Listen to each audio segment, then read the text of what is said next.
Good morning, Mr. Chair. Good morning, board. Great to see everybody in person. As identified, Scott Pringle with WSP. I do have an update on the Regional Rapid Transit project for you this morning.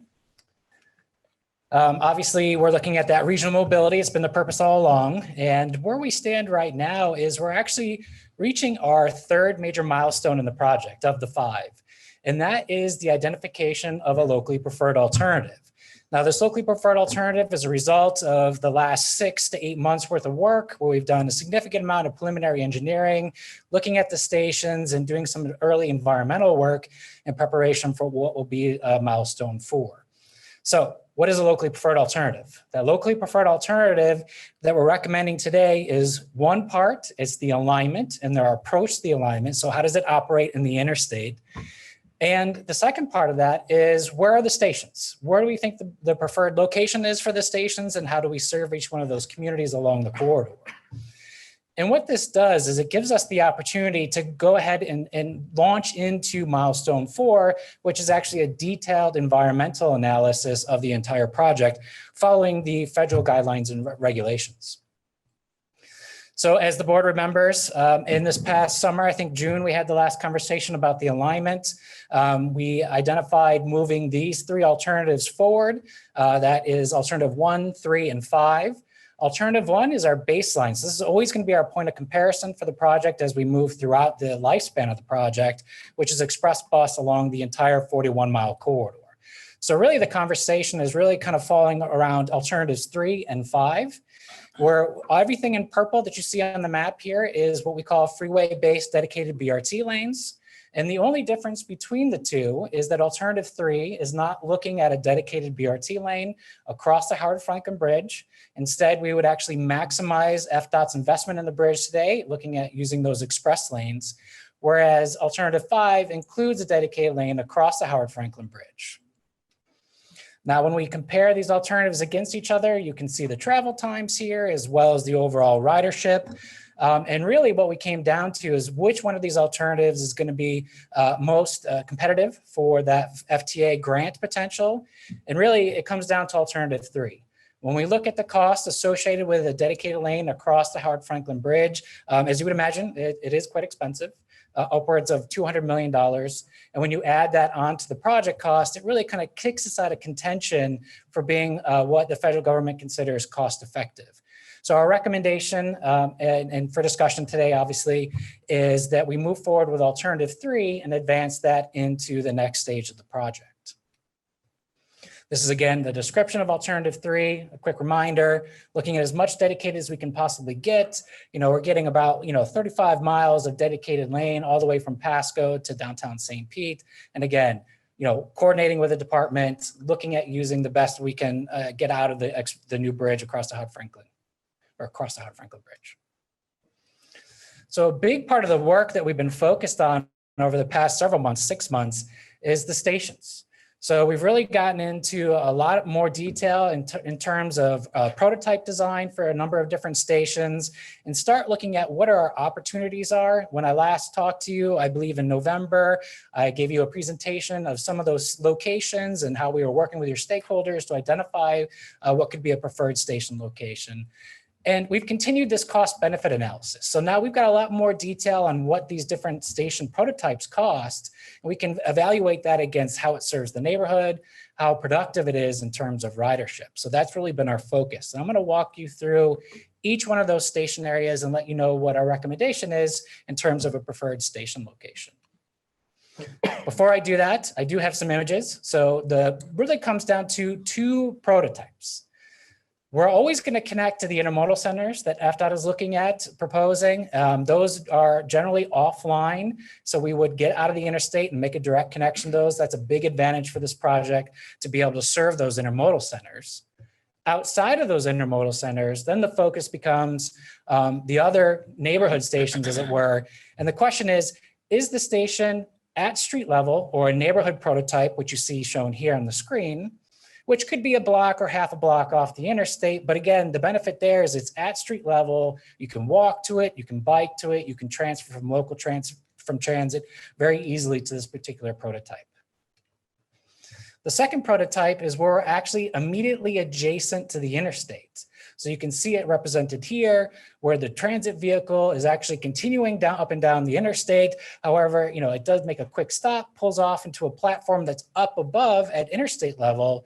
And we do have this opportunity for internal circulation, get down to the street level, again, making sure that we can connect to those neighborhoods, allow people to have that opportunity to walk, bike, and transfer to it. In this particular prototype, we actually even have the opportunity for some potential first floor retail to serve those patrons and make sure that they have the amenities they need to continue to want to come back and use the service. So as we start going down through the corridor, we're going to start in Pasco County, and you'll see on the slide, I've got a description of the prototype that were recommended in each station area, the location, as well as the number of transit-dependent populations. So we're always looking at equity and making sure that, especially a project like this, it's particularly important to serve transit-dependent neighborhoods. So we have some statistics there. And of course, what we think roughly what the parking need is. And as we move forward, and again, as we talked in the last meeting, that need we're looking to offset on parking in terms of partnerships with private entities and shared parking strategies. So in State Route 54, we are looking at being adjacent to the Grove. There's a great opportunity there. There's a lot of synergy. There's a couple of parcels that have plenty of size that could easily accommodate what we need to do there. Being the end of the line or the beginning of the line, as it were, we need to turn those vehicles around, have some back end operations. So we've got some really great opportunities there. Moving down, so that would be a neighborhood station. Now moving down to State Route 56, what we're looking at is directly connecting to the FDOT Intermodal Center. As those proposals come online, we can adjust our service to directly connect to wherever the Intermodal Center is. But what we're seeing from the regional standpoint, great opportunity. If we look to partner with PCPT, they have a stop already at the Tampa Premium Outlets, obviously a major activity center there and some great opportunities to serve the community. Moving into Hillsborough County, first is Bears. Again, we're looking at a neighborhood station here. We found that being off the interstate on the east side of the corridor really gave us a great connection to the communities nearby and really served a lot of those neighborhoods. So we're looking at approximately near the intersection of Bears and Nebraska. Again, you can see the folks that we're able to serve there and how much parking we're proposing. The USF area, another intermodal center. So again, we're looking to wherever FDOT eventually constructs that intermodal center or the partnership that constructs that intermodal center, connect there directly. Some of the early recommendations and conversations, again, is focusing on the east side of the interstate near Nebraska. So we'd want to absolutely connect there as well. Waters and Bird. So now we're moving further south in the corridor. This we're actually recommending an inline station. We evaluated both the neighborhood prototype and the inline. They both produce very well in terms of ridership. But the reality is to have a station at street level would require us to get off at Bird Street, connect to that station. And the next entry point, if you're moving northward on the corridor, isn't all the way up until Bush Boulevard because you have a half interchange on Bird Street and the other side is up at Bush. So that obviously creates a lot of extra travel time. So what with the process here, the thought is, since we're seeing good productivity from both prototypes, let's look at the additional investment to have an inline station there so that we can have that efficient service for the project. And there's lots of economic development opportunities right there next to the interstate, whether it's the old Kmart on the west side or the dog track on the east side. So this is one of those recommendations where we're actually looking at potentially an inline station rather than a neighborhood prototype. Moving further south to the Heights area, we had those great conversations with the public in which we heard very clearly the public wanted us to keep a very small footprint in the Heights neighborhood, something that's walkable, bikeable, easy to access via transit. So the concept here is, again, get out of the interstate, get down to street level, have the opportunity to connect or co-locate potentially with the Hart Arterial BRT, which is something that's being studied by Hart right now, and a great opportunity to serve that neighborhood. Again, moving to downtown Tampa, Intermodal Center. Get out of the interstate, connect to that downtown Intermodal Center, which is a critical piece of the overall project, and then move forward.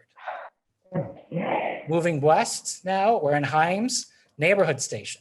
We found that we got a lot more productivity if we got out of the interstate and worked our way north of the interstate, closer to Spruce and Del Maybury. We think we can use Himes and some of the local roads to avoid Del Maybury, but get access to that centroid. And what that does is it gives us great opportunity to connect to the neighborhoods, again, walking, biking, pedestrian access. West Shore. West Shore is another example of an inline station. We know that FDOT owns the property immediately north of the interstate. It's been part of the conversation of this project since we begun, that there's a really great opportunity for an inline station here. We're especially considering that we're actually running in the median of the interstate at this point of the corridor, so we can have a walkway that connects to the platform over to the potential proposed FDOT Intermodal Center. Jumping across the bay into Pinellas County, we were looking at the 62nd Avenue area. And what we found is that if we could locate closest to Haynes and 54th, again, that's where we saw the most production, most connection to the neighborhoods, walk, bike access, economic development opportunity. Again, we're recommending another street level neighborhood station at this location. And of course, I skipped over Gateway. Gateway is another intermodal center. Of course, we want to connect to that as well. Moving into downtown St. Pete, again, like in downtown Tampa, we're actually, or even at the Heights area, we'd like to co-locate with some of the other proposals that are being brought forth in our region, specifically the Sunrunner, we know is moving towards construction. Great opportunity. We can actually use the same corridor as the Sunrunner, co-locate, get that connectivity for that regional service. So in summary, you can see the map here. You can see all the stations laid out. And again, a reminder, we're actually looking at all neighborhood stations with the exception of two. The recommendation is to have an inline station at West Shore and another inline station at Watersburg. And what that gives us is a median cost of about $353 million to construct the entire 41-mile corridor. Now, as you remember, when we first started the Regional Rapid Transit Project, some of those cost estimates were upwards of $455 million. So as we get more detail and we get more, some answers to some of the preferences and how we want to move the project forward, you can see the impact that it's having on our overall project costs. So it's good to see those costs coming down. I do have a breakdown of what is included in that cost percentage-wise. A big portion of that is stations, right? And making sure that we've got all those amenities and those rider conveniences to really make the project a success, as well as 2% for overall parking. Again, that's looking for those shared parking strategies at the street level. Infrastructure at nearly 40%, that's a big portion of our cost. A lot of that is actually occurring between West Shore and downtown Tampa, where instead of right side running, we're actually running in a separate transit envelope in the median of the interstate. 8% for vehicles, and the last is kind of our catch-all, which is project reserves, permitting, professional services, insurances, and the like, and you can see that at 24%. So now that we know, we're making the recommendation in terms of the alignment and those station locations, we've got a better hold of what the costs are. Then the next point of conversation with TBARTA over the past couple of months has been, okay, well, how do we actually construct this project over time? So we're really looking at the current work program that for TB Next, and we recognize there has been quite a bit of changes to that work program as a result of the pandemic. And we've identified a phasing plan that is consistent with the current TB Next program. So we're actually looking at phase 1 being from Pasco to downtown Tampa, phase 2 from Tampa to West Shore, and then phase 3 from West Shore to St. Pete. That puts us with the current work program of an opening year of about a decade out, so 10 years out. But I do want to note that as things change in the coming year and as we get new information, as the Secretary mentioned, on the overall TB Next work program, we can adjust this phasing. So if we have this opportunity where maybe the portion of Pinellas is moving forward, we can certainly flip the phasing to accommodate that, because ultimately the success of this project is contingent on being part of that larger TB Next program. So that's where we are today. Some of our next steps, we've had a couple of calls with FTA, very encouraging, getting them familiar with our project and letting them know kind of where we're at. Our last conversation with them was very productive. They encouraged us to go ahead and move into a federal NEPA process. So that's a great opportunity for us. And a lot of the conversation, even at Region 4 in Atlanta, was about being shovel worthy, which is what completing the NEPA will do for this project. again, we're really hopeful and optimistic for 2021 and seeing what changes come our way, new administration and how the funding allocations for transit are brought forth, and making sure that we're doing the best we possibly can to get this project positioned to take advantage of whatever comes our way in 2021 is definitely what the team is focused on. So we want to get into the NEPA process, complete that so that we can be as shovel ready as possible. Other than that, we're going to continue to work with FTA and of course, always coordinate with FDOT and what they're doing at the state level and the TB Next program, and just continue to look for those opportunities. Mr. Chair, any questions? Thank you, Scott, for that presentation. Members' questions? Commissioner Long. I don't have a question as much as a comment, Scott, and given the familiarity that I've had with getting through the federal process for funding for PSTA, I want to really encourage us to work hand in glove with Harry and Steve, because they were incredibly instrumental in helping us move through that federal process. And it does take 6 to 7 years to get in the pipeline. So the sooner the better that we get started on that, the better position we're going to be to take advantage of the new opportunities coming through from the new administration. And I would encourage us to post haste begin ASAP. Hopefully it's not going to take us 10 years. Agreed. Thank you. Understood, Commissioner. Commissioner Bellamy, did you have a comment too? I thought. Not on this, sir. Okay. Members, any other comments? I do have one. Yes, Commissioner Kemp, your record. Thank you. Yeah, I've actually several. As you know, I've been a critic of this project and have made several statements about it in the past and, where it's been. And so they did cut out, I call it the regional parking garage. It used to have 8,900 parking spaces or something. I mean, I know that's been reduced. It was, just ludicrous from the start. But I still, have significant issues with this. And again, some of the simple things are these elevated in the interstate, connections or elevated connections. In particular, they're all in Hillsborough County. It all goes along our own transit lines already in Hillsborough County that we will be, we're looking at Florida Avenue for our own BRT that I would certainly hope would be submitted first before 10 years. And for Nebraska Avenue on the other side, it looks like this is just, it doesn't make any sense as a regional project because it doesn't have regional stops and it's not fashioned that way. The other is that from the start, they've always said a one seat from Wesley Chapel to St. Petersburg. And that never made any sense at all. And already the local HART and PSTA were doing the local connections for that.